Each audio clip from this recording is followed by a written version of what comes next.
right, guys, and welcome back to another episode of the ADH Dads. I'm your host, CJ. And I'm JJ. And today we got a very special guest on. We got the dad coach, Ben Killoy. Ben helps dads create lasting feelings of change and helps them grow through their generational trauma by redefining the definition of living. He helps men navigate their generational trauma and teaches them scream-free parenting techniques, which is one of my favorite books. So I'm really excited to dive into that with you. And he's been working in this space for the last 6 years and is here today to share his experiences and insights. And we're going to help families grow into more intentional and generational success here, talking with Ben. So why don't you introduce yourself, Ben, and tell us a little bit about yourself? Thank you. I'm excited to be here as well. And one thing, the word that I would focus on in what you just read is living.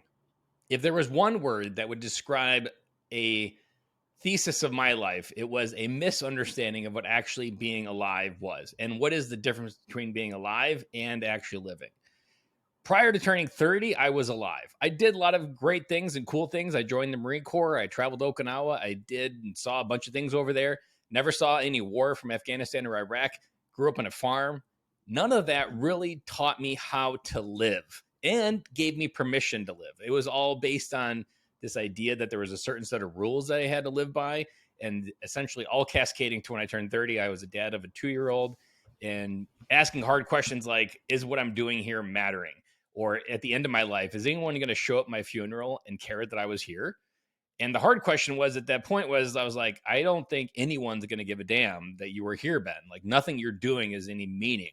And even a more gut wrenching, if that's not enough for you, I was asking other hard questions and looking in my daughter's eyes, being like, how can I take you into your life if I can't even do it for myself? And essentially going from that pit and digging myself out, finding better dudes around me to help pull me up into places that I wouldn't even imagine where I am today. And now kind of walking through my own hell, making my mess, my message, and now helping other dads redefine that definition of living for themselves. So what did that journey look like for you? You know, what were the things and the questions that you were asking yourself along that to change that perspective and get there? The change is honestly almost so simple. It's like, really? There was a question that was handed down to me that if you want something in life you've never had, then you need to start doing things that you've never done. That was the precipice for change. And that was the lens that I got started with. So I dove into that question and I'd be like, what is something you've always wanted but never had? Or that result? And I'm like, I wish I had friends. I never had anybody in my life that I could count on. Pretty much felt like after the Marine Corps, everybody in high school kind of just left me behind. No one was really reaching out. No one cared that I was here. Going back to that, like, I don't think anybody even notices that I'm in this world.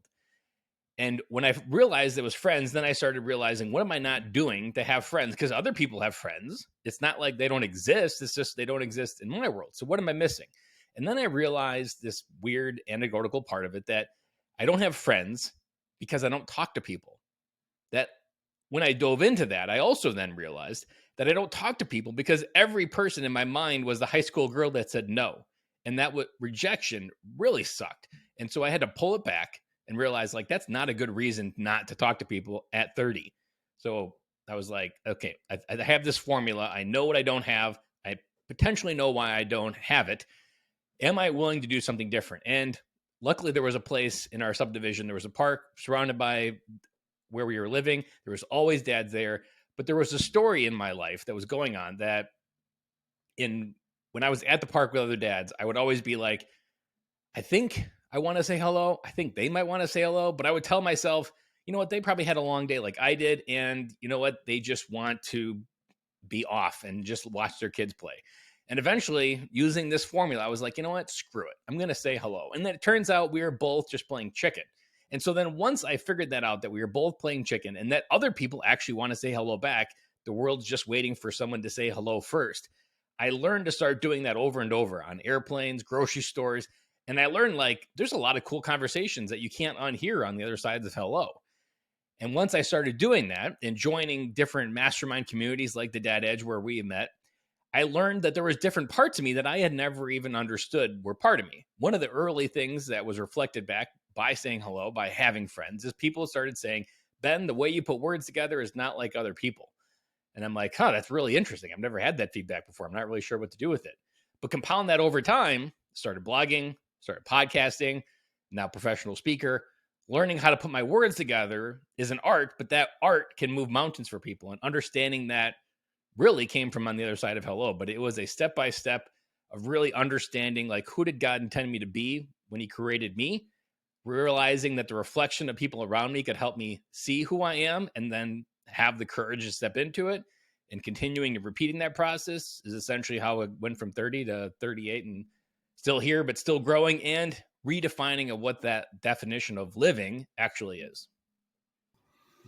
And I really love to hear that because what I'm pulling from what you're saying here is the kind of mentorship and the tribe aspect of it. None of us can do this alone, and a lot of men want changes in their life, but don't know the questions to ask, the people to hang around, or where to get the resources from. And I'm always really interested to talk to men like you, life coaches, dad coaches, that want to offer their experience and their knowledge to help other men get to that level, because we go on this path just in this programming of life happens to us and we just react and feel to it. And that's not the case, man. When you get around other like-minded guys like yourself, or in groups like the Dad Edge, where I met you guys, and where JJ got this and I started, it's really been impactful in a way that these conversations continue every day. And there's a mentor, there's a peer, there's someone that we teach through these groups, and all of that combined really like helps growth. So I think like every man out there needs to find a life coach, someone that they can really bounce these ideas off of and hear another man's walk through a journey of life, and to get that knowledge from. So, I'm glad that you're doing this work. I think that it's important and impactful. So, kudos to you. What were you doing before this? It was a military career before you made this transition?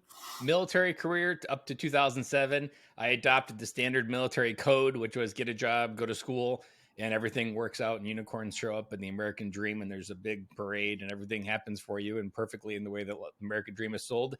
And that all came to a head essentially in 2014 when I turned 30. I dropped out of college, felt like I wasn't doing the right things, doing the wrong things, and I was working as a generator manufacturer in training and tech support and learning how to work with electricity.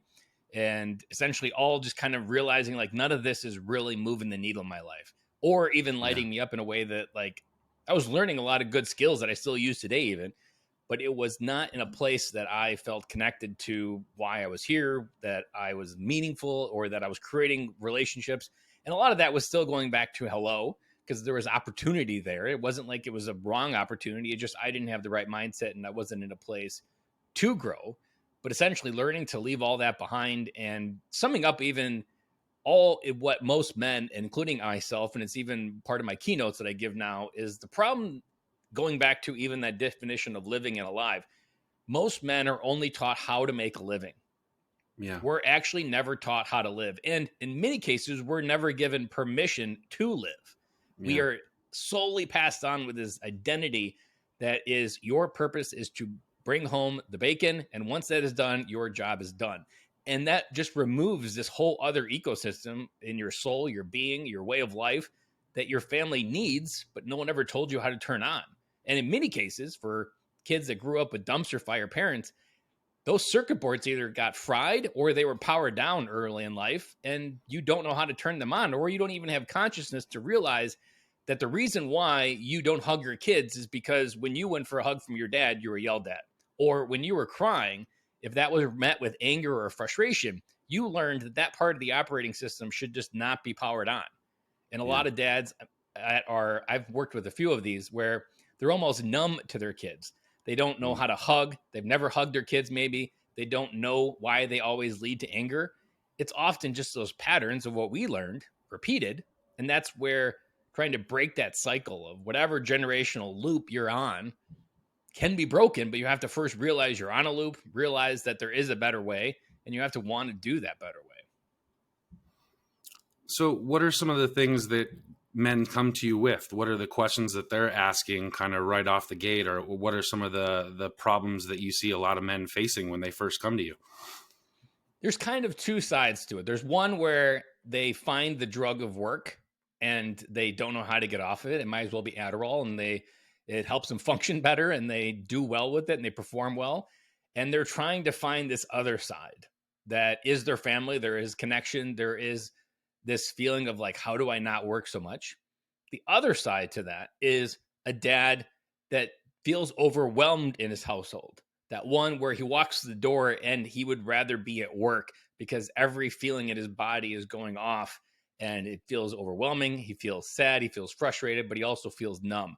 And those dads, those ones that had that generational trauma passed on to them, that the operating system is turned off and they're trying to turn it back on, but when they do, they get on shaky. Those are honestly the dads that I run into more, is trying to find those dads. And ultimately, even said a different way, the dads that I often really find myself working to or taken to this place is I like to define this idea of home.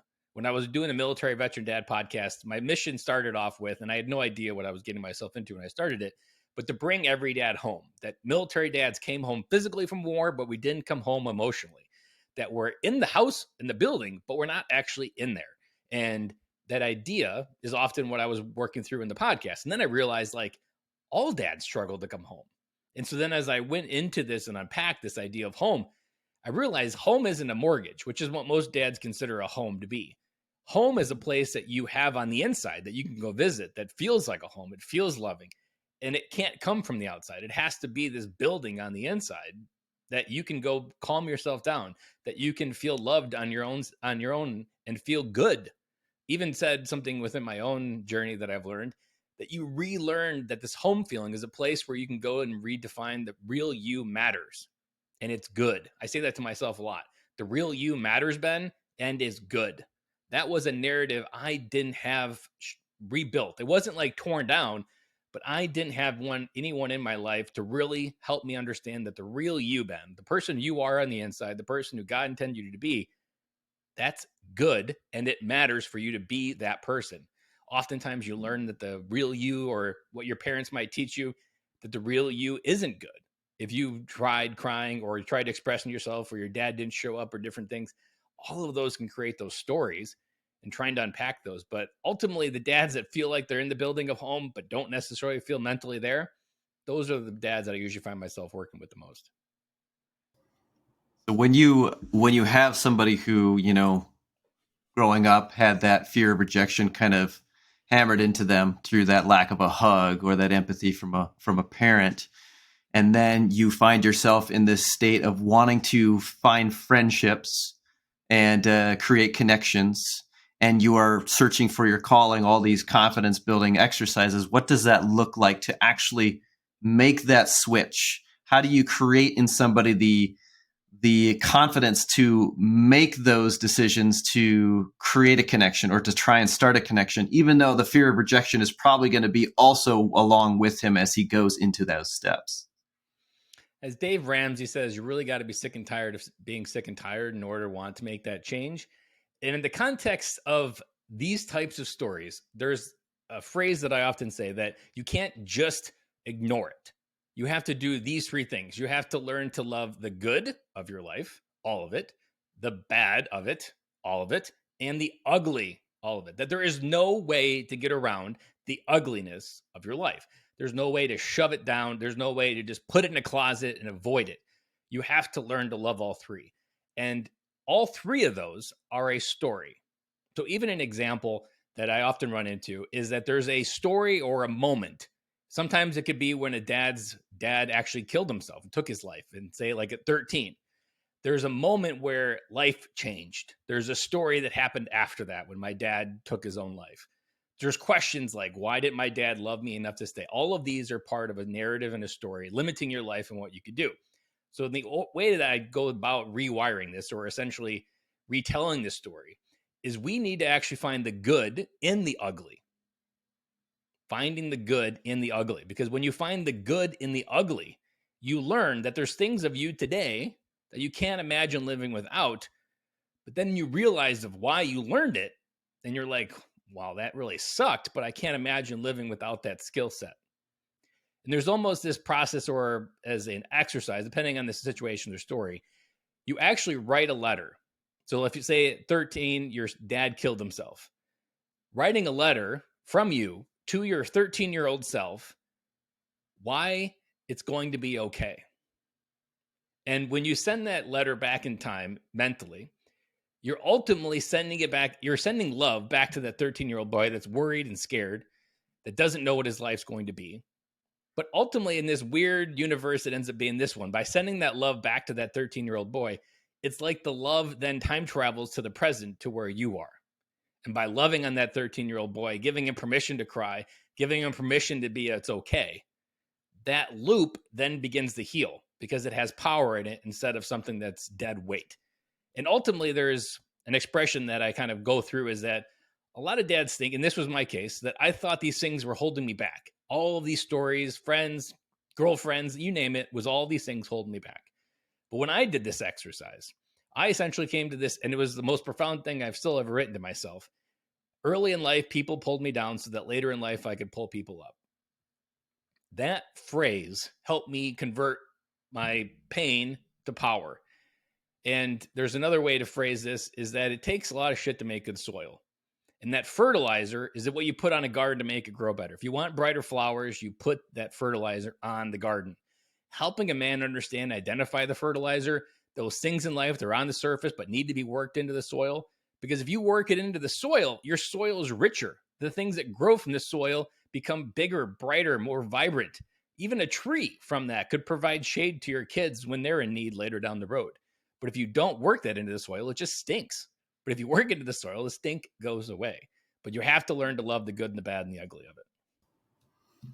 You bring up an interesting point because, we had a guest on a couple episodes ago, a family counselor named Vince Horan, and he was talking about, kind of our progression and development throughout life. And there's these things that happen to us that kind of stagnate us or pause us in our progression or emotional evolution as we get older, and we were specifically talking about addiction. A lot of times when an addiction starts is when the person that starts the addiction kind of pauses mentally in their progression of the executive function and analyzing the world. But we were also talking about trauma related with the death of a family member or just parents divorce, moving across country as a little kid, whatever the traumatic experiences are, often can cause that stagnation in our progression. And we tell ourselves those stories a lot, like what you're saying. We come home as men and say, I'm just not good because I have all of these trauma, these bad things that happened in my past, and now I react to it because of that thing, and I just am this person. And I think that that's such a miss, with what we're talking about now here with intentionality. And we talked about core values a few episodes ago and developing that. And, I think right here is anchoring a lot of men when we feel these moments. If we have core values, it can really help us filter and sift through all of the negative stories that we're narrating to ourselves about, I am this person because of this thing, where now you have these core values to say, no, I did that thing, but I'm not this person. This is who I am. These core values are who I am and who I'm trying to be, and this is how I'll get there by using these. So I think, do you have tools like that, or is that kind of an introductory step in grounding men to what is important to them so that they can sift through all of that past bad narrative that they're telling themselves?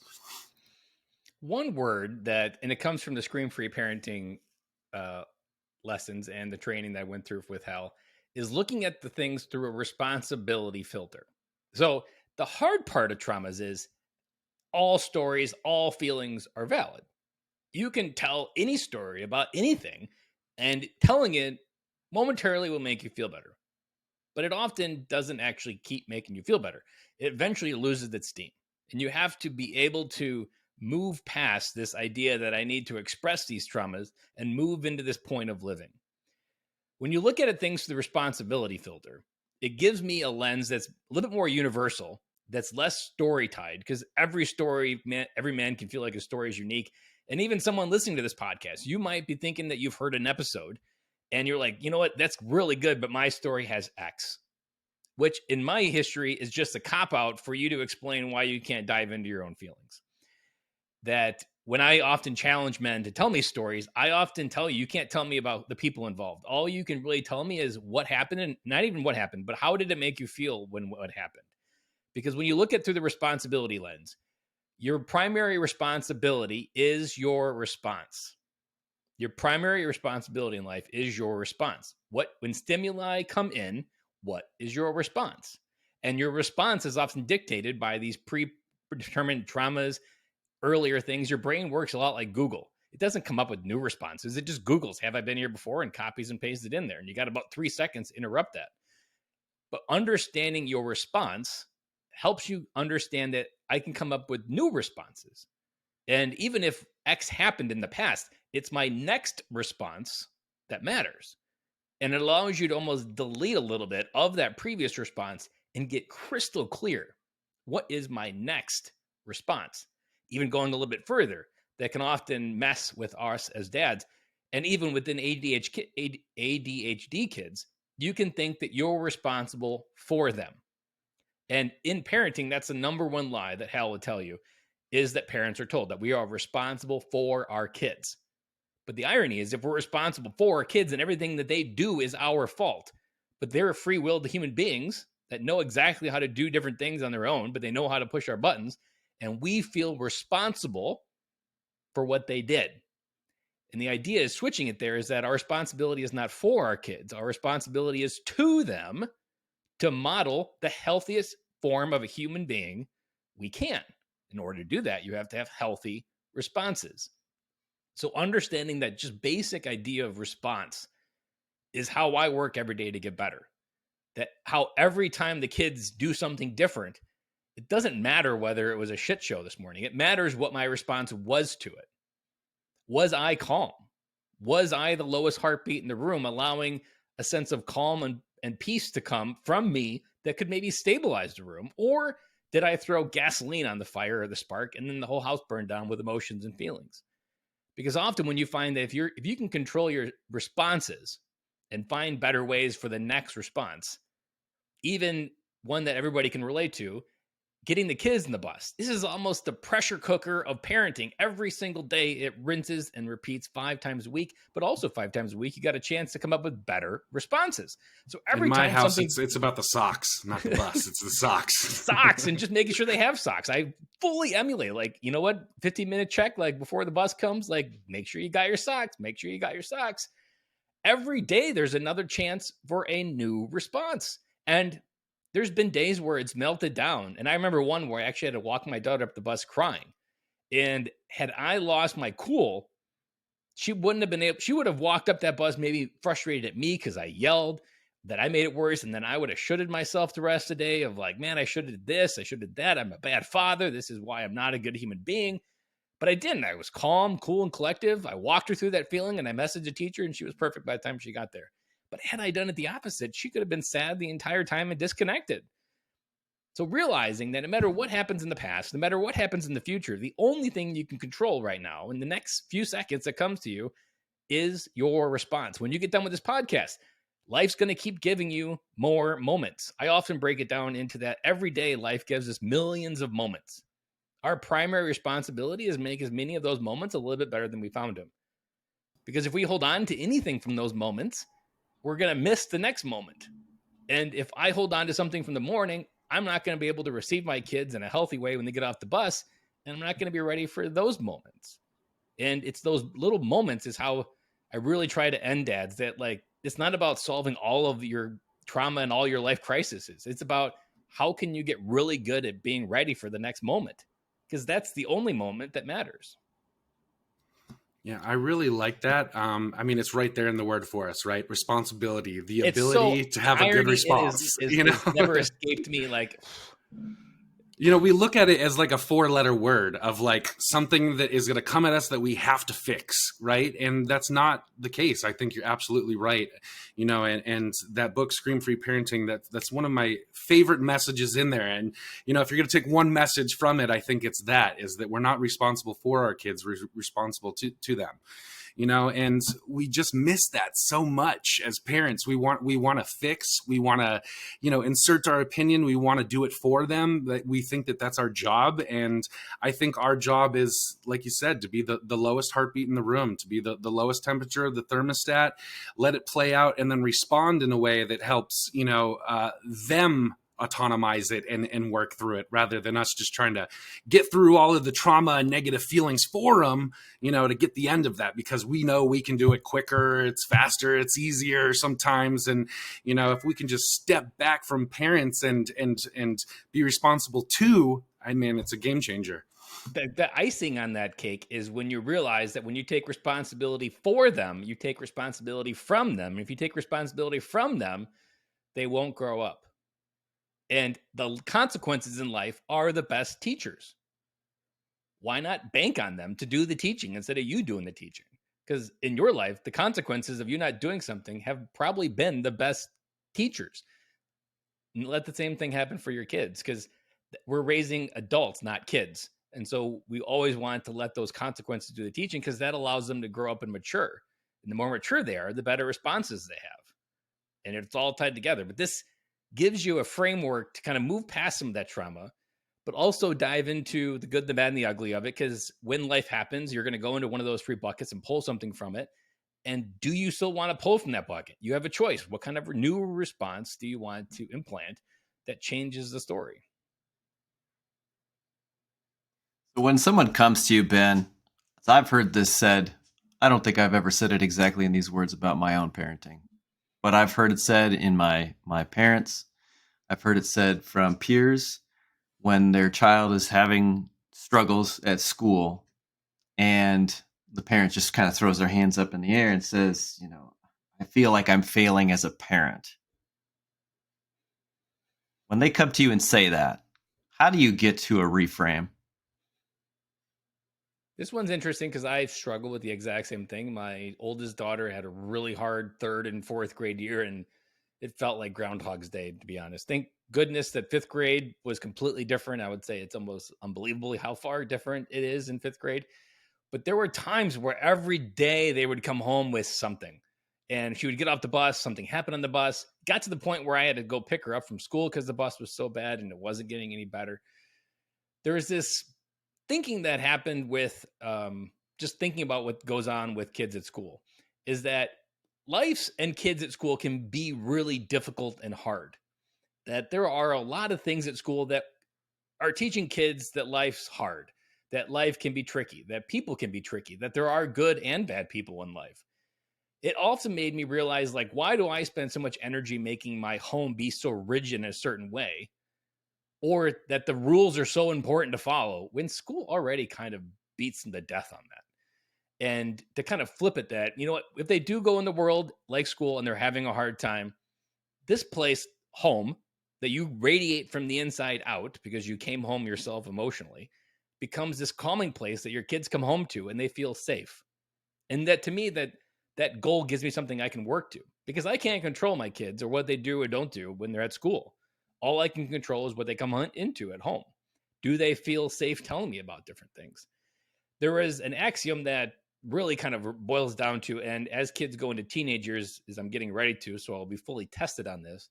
But early in my daughter's life, and all 3 of my kids, there was these little things. Like, for example, my son, when the cat died, still to this day, maybe like once every 2 months, he'll get really sad that the cat died. And he'll call me up and say, Dad, I just really miss Oliver. He'll be crying.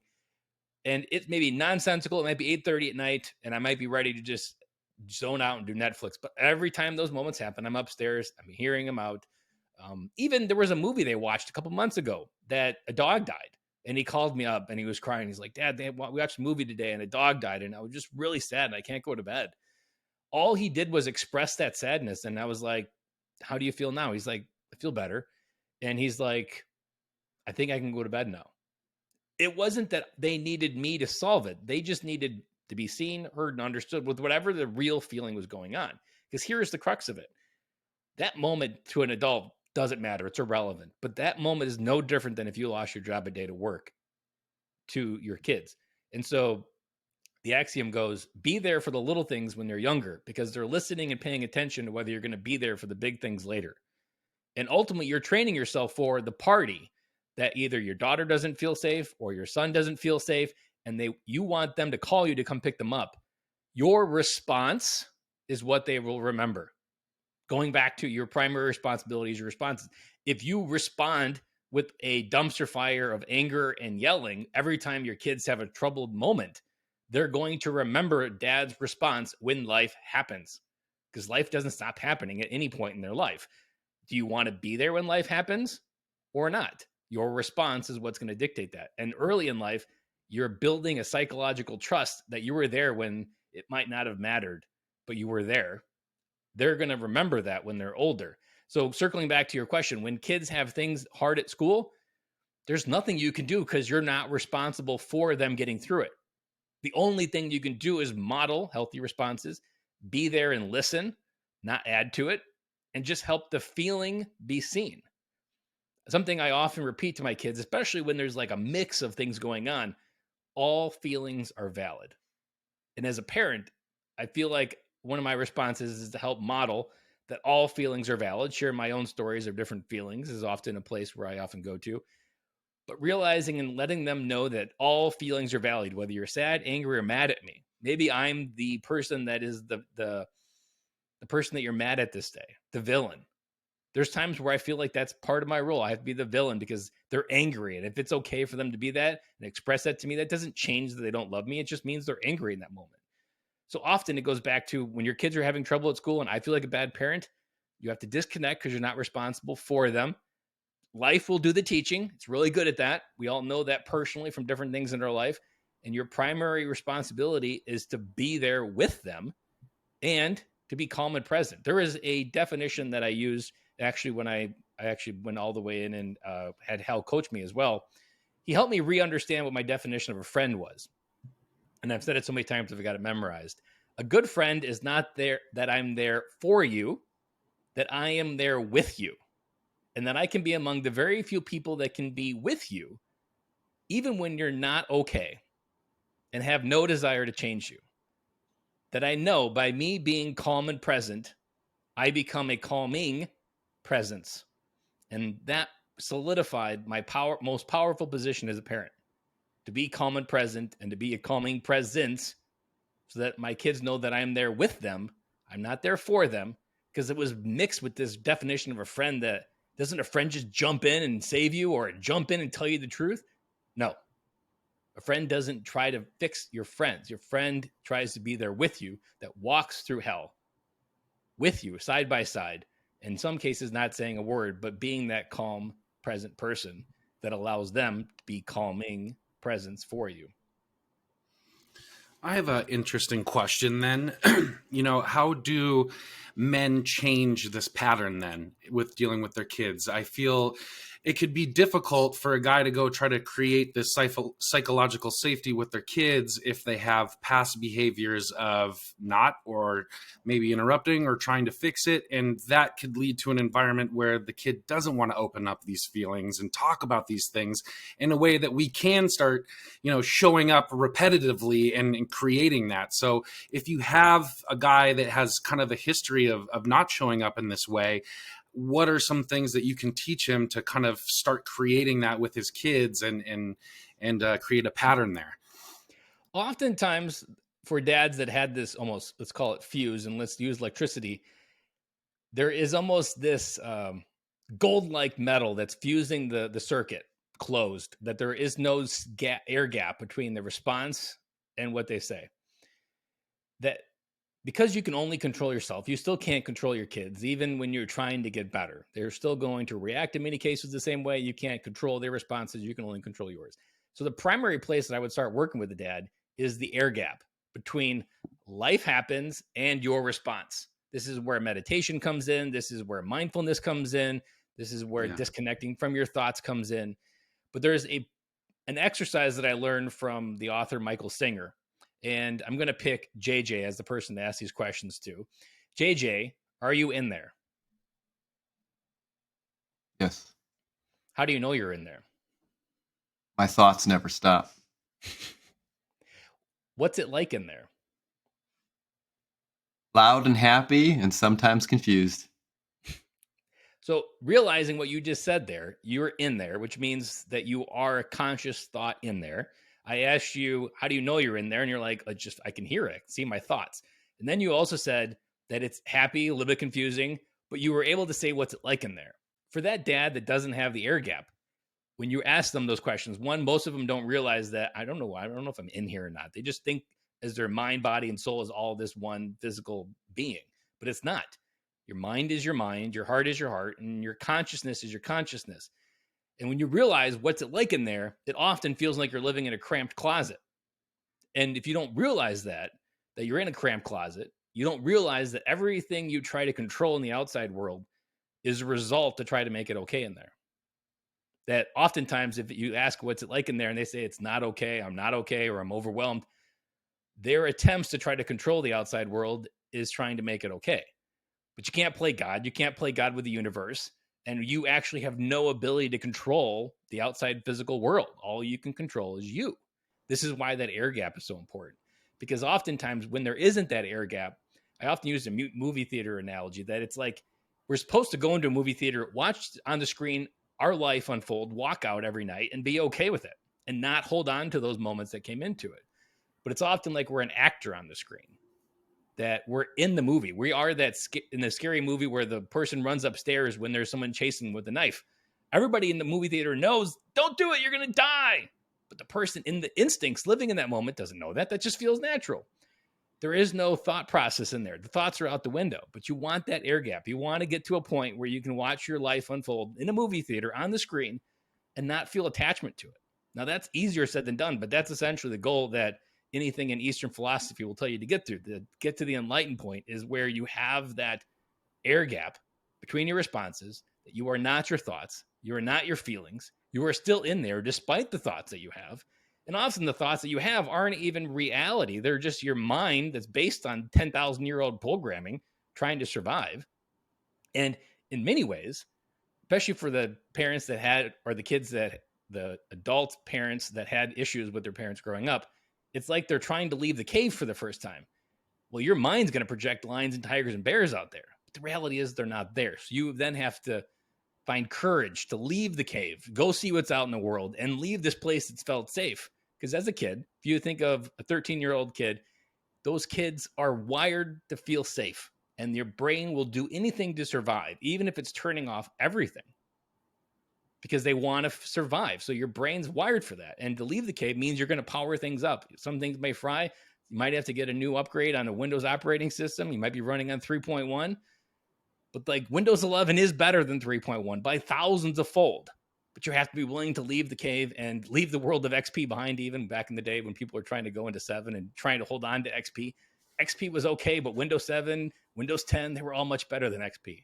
But you got to be willing to leave the cave. And that requires you to have that air gap in between there. There's a thought that I often think about. So I asked someone that, like, next to the Bible, why is leadership like this thing that's been studied just as much as the Bible almost for millennia, but yet there is such a gap in leadership? Everywhere you look, you feel like there is just a lack of leadership skills, even though in every major city in the United States, there's a library with thousands of leadership books. But yet there are still people that you could say something about leadership and you might as well be Jesus or Moses parting the Red Sea, even though right next to the Bible, it's been talked about. What's the difference? Why is leadership so mysterious? And I asked one of my friends this randomly as I was going trout fishing with him for the first time. And he's like, oh, simple, one word, courage. Leadership takes courage to leave the cave. And most people don't have it. And this is what we're called to as dads, is to lead life with courage, to get busy living or get busy dying. But to get busy living, you've got to leave the cave. You've got to leave these stories behind. You've got to realize that these are jet fuel, that these aren't dead weight, that these are things that can propel you, that they made you who you are. There's going to be a day where your kids might need a life lesson from what you've learned that was really hard. And if you avoid them, you're never going to be able to pass them on. And this idea is really what my message has been about. How do you get busy living into that place where you have courage to lead, even if you're the only person there? That courage is what is the distinction between someone that takes over the world and someone who doesn't, is they just had the courage to do it. And others decided to stay in the cave. You said a really important thing at the beginning of that I want to go back and touch on for myself and the listeners. And it was, that the work that you do, 90% of it is the before the shit hits the fan, right? Before we're in the trauma moment and feelings are going up and everything's getting wild, that's not the moment that you focus on when it comes to showing up and being present and inquisitive. And I think that's the miss that a lot of human beings take is, I want the fix. I just give me the tool, the tip, the trick, Ben, to do when I feel bad and I'm about to yell at my kids, just give me the tool that I can remember right then. And that's the miss, man. It's the 90% of the work is the creating the space before the moment happens. What are you doing in the morning with meditation, with intentionality, with planning out your day, with mapping out what you're going to do, how you're going to respond when things go wrong? And that's where the bulk of the work is. It's a daily thing that you need to practice. And then when the shit goes bad, you're not looking and scrambling for the thing because you've been exercising it, you've been practicing it, you've been moving with it, and it's there. It's a part of you. It's a programming. It's the ability to respond. If you don't practice the ability beforehand, then you're just going to react, So I really liked that piece. I've been trying to articulate that on the last handful of episodes here, that, this work is daily intentionality. And even there, if you were to ask me, Ben, what is that thing? I've already kind of said it, but I'll say succinctly on the other side of some of the things I've already said. Every day, the universe gives you millions of moments. Your primary responsibility is try to make them a little bit better than you found them. Whether that's picking up a piece of trash on the sidewalk that you found, or being there with your daughter melting down. That moment needs you to be a little bit better, and you can calm down and grow up through that. There's a couple of things of even thinking of responsibility that you talked about. Is we are not responsible for our kids, but we are responsible for creating an environment where happiness can exist. We are not even responsible for making our kids happy. We can bring joy into their life. We can help facilitate things to go do and have fun. You're not responsible for your wife's happiness, your kids' happiness, but you are responsible for creating an environment where happiness can exist. And if you're the CO2 in the household, there's no chance in that.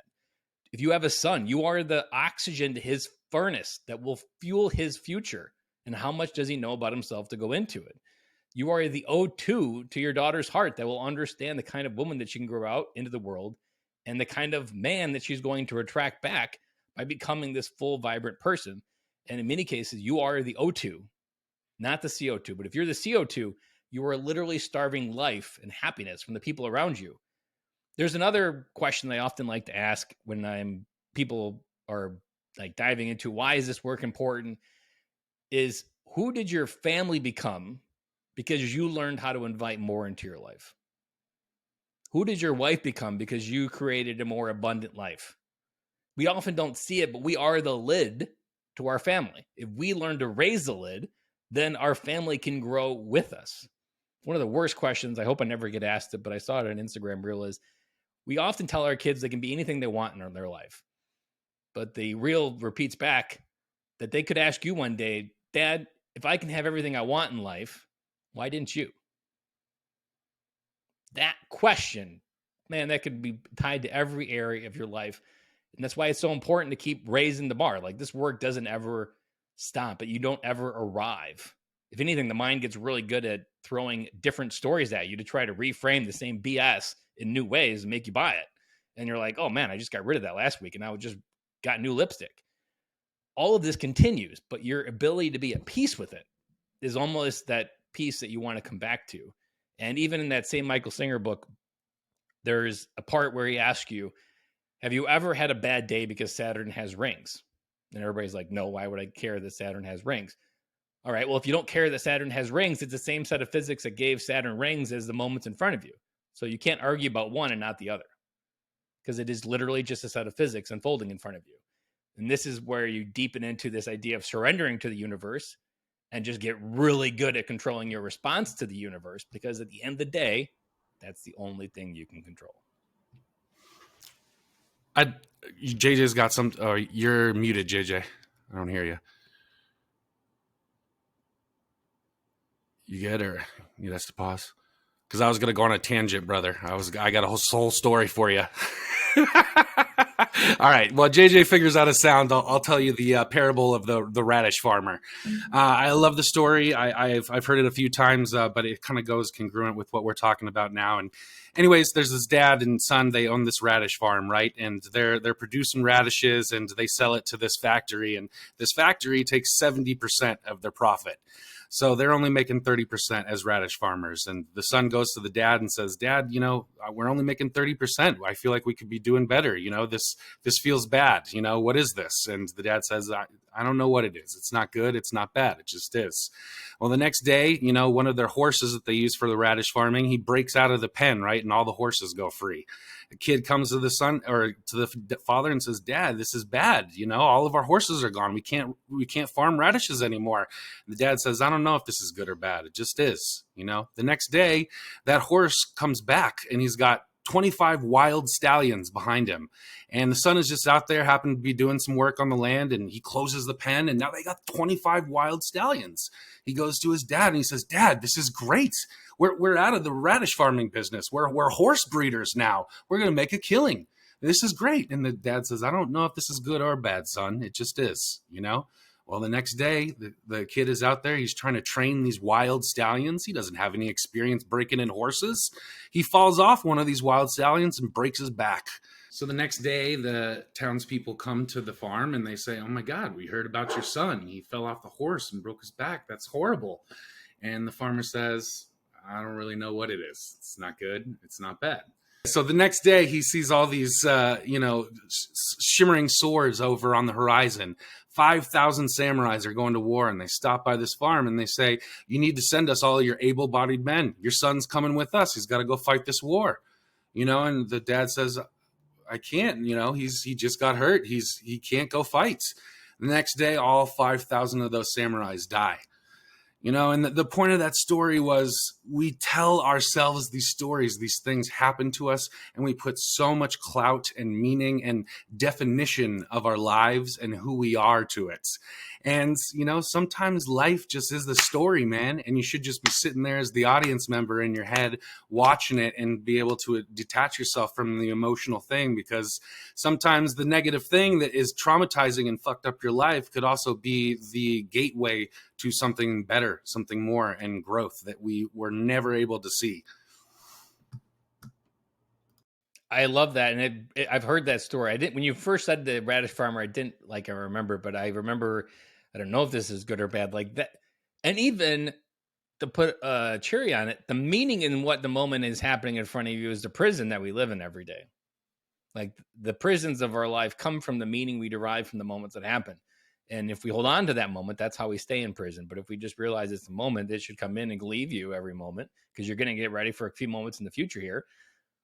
Like that is what it is. Almost in this, it sounds like you're a pacifist, but I've actually had this new mindset that one of the most dangerous men in the universe is an is what it is kind of man, because they just accept the punches as they come, and it is what it is. And I'll get ready for the next one, and I'll learn for the next one. But like that is what it is one that's knows that it's a moment. It's going to come and go, and it's temporary, and this too shall pass. One thing that I wanted to bring up with our podcast being ADH dads is, I love the unpredictability that my son presents me on a daily basis. And having talked about generational trauma and how that plays a part in our tendency to look with fear into the future, which I've heard fear is a pessimistic act of faith of the future. Sometimes I tend to try and predict certain things that are going to take place with my son. And that's a dangerous place for me to be, because he many a times will throw everything on its head. And one of my best examples that I can provide in this conversation is, we had talked about something he was looking forward to at the end of his week at school or after school.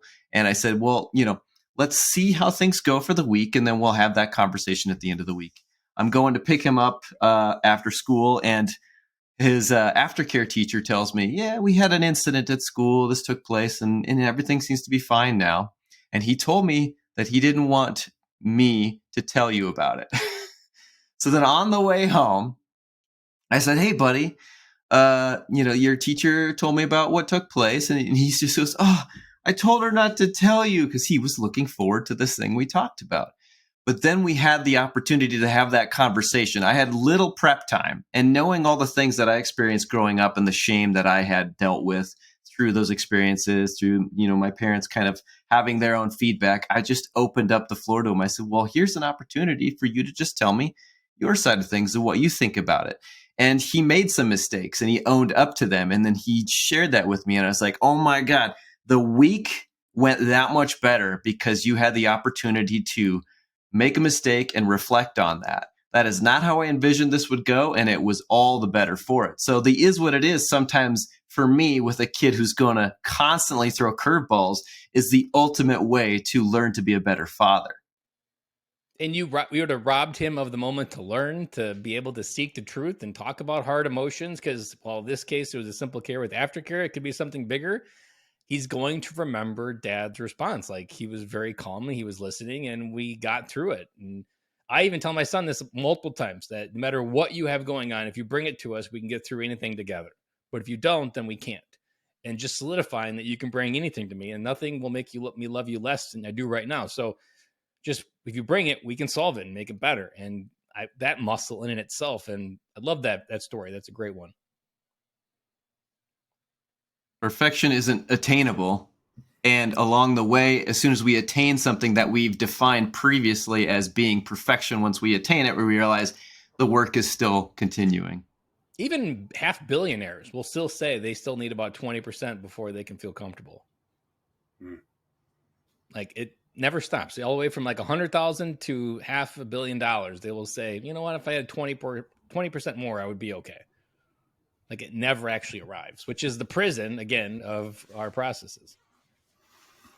Well, Ben, this has been really good stuff, man. I've taken a lot away from today. I hope our listeners have as well. As we're wrapping things up here, is there anything that you've got going on in the dad coach Ben Killoy world that you'd like to talk about, or anything on the website that you've got coming up that you're gearing up for? Nothing other than if dads are willing to invite an idea or a conversation of what I call a design your legacy, because often it's our legacy that we're not even thinking about. That's that piece that can change everything, becomes that North Star that allows you to make better decisions. Those are the things I offer on my website at benkilloy.com. And one of my favorite pieces of advice, I started with it in the very beginning, but I truly want you to realize that hello is the most powerful word you'll ever learn. On the other side of it is a conversation that could change your life, either through podcasting or real life. And if you want more opportunity in your life to change it, on hello, or on the other side of hello, is how you do it. And it's directly proportional. You say more hellos, you have more opportunity in your life show up. Yeah, we need those hellos, man, because this, it takes a village to raise a kid, as they say. And I joke on that. That's so often, I can't tell you how many times like that axiom is used, but I just like, it takes a village. You're not supposed to have it figured out on your own. I mean, we're lucky, we are in the Dad Edge. For the listeners who don't know what that is, the Dad Edge Alliance is a collective, a men's group for dads. We get on weekly calls. We talk about dad stuff, marriage stuff, finance stuff, leader stuff, what you can do. JJ leads a co-parenting call on there. That's how we met. That's how Ben and I met. Ben is a leader within that organization, and Larry Hagner is the owner of that company and does a great podcast, The Dad Edge, and that's how we all three met. That's how we formed a tribe, and a lot of the guests that come on this show, we met through that group. They're my mentors, our peers, our clients. It's a good group, and going back to where we started this podcast. Ben was looking for that tribe. I was looking for that tribe. JJ was looking for that tribe, because we're lost as men and fathers if we're not told and taught these tools. So it's really important that I think that we surround ourselves with men like Ben and JJ and guys that are in these dad groups and looking to really create an intentional legacy for their family. So, Ben, you're doing really good work, brother. I'm proud of everything that you've been putting together and where you're taking things, and can't thank you enough for coming on the show, bud. Thank you. All right, guys. Well, until next time, thanks for tuning in. Make sure to like, comment, share, subscribe, support. We love interacting with you guys and hearing from you. So please don't be shy. Let's form a tribe here. But I'm your host, CJ. I'm JJ, and hello, Ben. And this has been Ben Killoy, the Dad Coach. Thanks, guys. This is the ADH Dads. We'll see you next time.